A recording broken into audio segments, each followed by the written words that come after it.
And meanwhile, over 300 women's rights organizations under the umbrella of Women Manifesto have condemned what they describe as the unconstitutional exclusion of Senator Natasha Akpoti-Uduaghan from the Nigerian Senate. In a statement signed by the convener, Abiola Akiyode Afolabi, the groups say that despite a federal high court ruling declaring her suspension excessive and unconstitutional, the Senate leadership has refused to reinstate her 6 months after the suspension was served.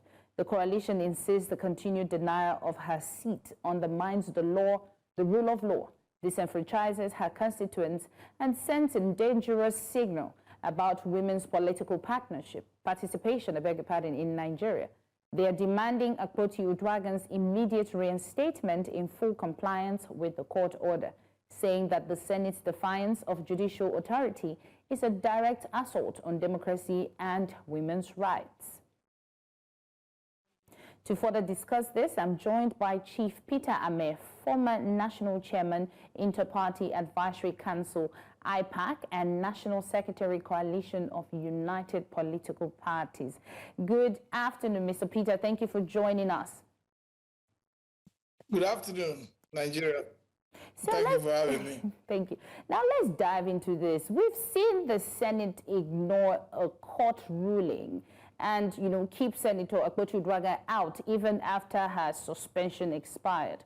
What does that say about how seriously the National Assembly takes judicial authority in Nigeria right now? This decision of the National Assembly highlights a troubling pattern, where the National Assembly arrogance, wants to use this arrogance to supersede the constitutional authority granted to the courts, because the courts are there to intervene on issues like this, and they have come up to state clearly that the suspension is excessive and unconstitutional.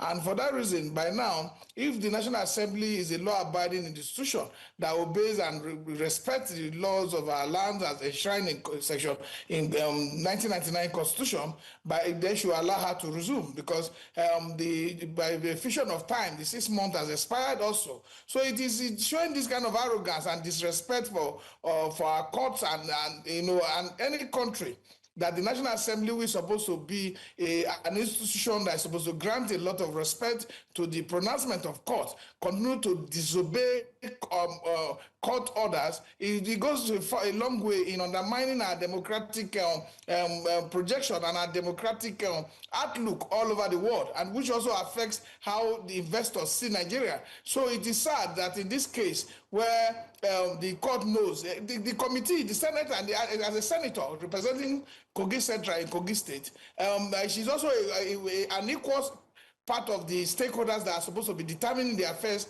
on how good governance and the rule of law is made to protect the common man within our own district. So it is unfair that the Kogi Central constituents have been denying the democratic right, to have their voice heard at the red chambers. So it is unfair that Akpabio and those who are the principal officers of the National Assembly have continued to use whatever undemocratic means to keep her out of the Senate, because the court pronouncement is very clear, unconstitutional and excessive. And there have been precedents where even the legislative rules state clearly, and in a judgment that was said from the court, which is a precedent that the National Assembly is supposed to be obeying, it says that you should not even suspend any member beyond 14 days. So this is something that all women Nigerians and those who are interested in the survival of democracy, all of us who believe that what the Senate President and his cohorts are doing, we continue to undermine our legislative proceeding. So it is not right that she's kept out for this long, and that they are also attempting to forcefully extend are not being on in the floor to deliberate on issues that affect our constituents. It is unconstitutional and should not be allowed to stand. And to state clearly that the Senate is made of committee of equals. She's a senator. Akpabio is a senator. Whatever happens, that Akpabio now is now presiding over the affairs of the state of the Senate. Is as a result that all senators came together to appoint him and elect him as a presiding officer. So, as a presiding officer, this presiding officer authority does not overrule the rights of other senators, as it has been established in our in our democratic system. So for us to survive this democracy, for us to give this democracy a voice and make sure that our rights are protected, I think we must all continue to speak up and even do more than that and participate in a process that will make sure that our rights are well defended under the Constitution, because Justice Binta Yanko has stated without any reservation that this is unconstitutional and this is excessive. Okay, we see that, critics are saying that it is just a political excuse, even the NLC. But the Senate is saying it's a legal technicality. In your view, is this about law or politics? Is there anybody that stands to gain any power or anything from keeping her out of the Senate?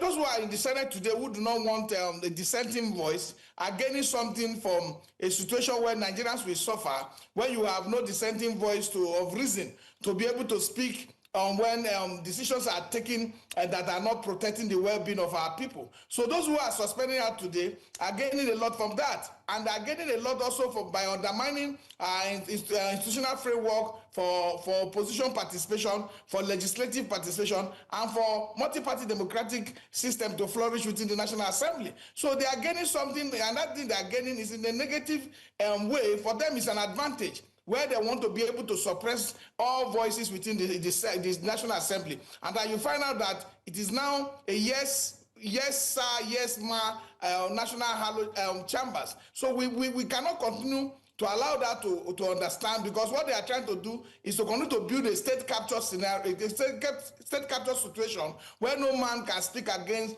their draconian reasoning and decision to take what is belonging to the general public and make it something of personal use. Today, we have the Attorney General of the Federation that is supposed to be looking at laws and judgment that comes from the court and making sure that institutions of state obeys this law, so that we do not, water down the potency of the rights given to this institution by the Constitution. But they have decided to look the other way, because all these things are to the interest of those who are in power today, but against the interest of those who are supposed to benefit from a proper, transparent, a proper, competitive National Assembly. So we have a challenge that what they are doing is to be able to hold on to power, and because they want to hold on to power, they are shutting down voice of reason. And this is very bad, because if you shut down voice of reason, then the insane will have control over the affairs of our state. And if you have a situation where voice of reason like that of Natasha Akpoti-Uduaghan is not in the Senate to be able to speak and then look at issues from a broader perspective that will enrich our democratic discussion and enrich our democratic governance, then you have a situation where Nigerians will bear the brunt of bad leadership. So it is not right that most Nigerians are not even speaking out enough, because I have some concern. We are not doing enough to be able to call the National Assembly and its arrogance to order, because what they are doing, it is not backed by law. They don't have any other authority to stand on what they are doing, apart from the fact that they control state instrument of state, like the police, the DSS, that is blocking the gate and not allowing us entry into the National Assembly. Apart from that, they have no any other authority under the Constitution to have undermined our Constitution the way they have done. Because this is not against Madam Senator Natasha. It is not against the Kogi Central constituent alone. It's against the spirit and letters of our Constitution as enshrined in the 1999 Constitution, right, that allow people to have representation, that allow for fair hearing, because the foundation of this case in the first place, why it is very defective, is that she was not even granted right to fair hearing before this suspension and other activities that have kept out of the National Assembly to date. Thank you, Chief Peter Ameh, for joining us and giving us your insight on the Senate versus Senator Natasha Akpoti and her prolonged suspension. Thank you so much.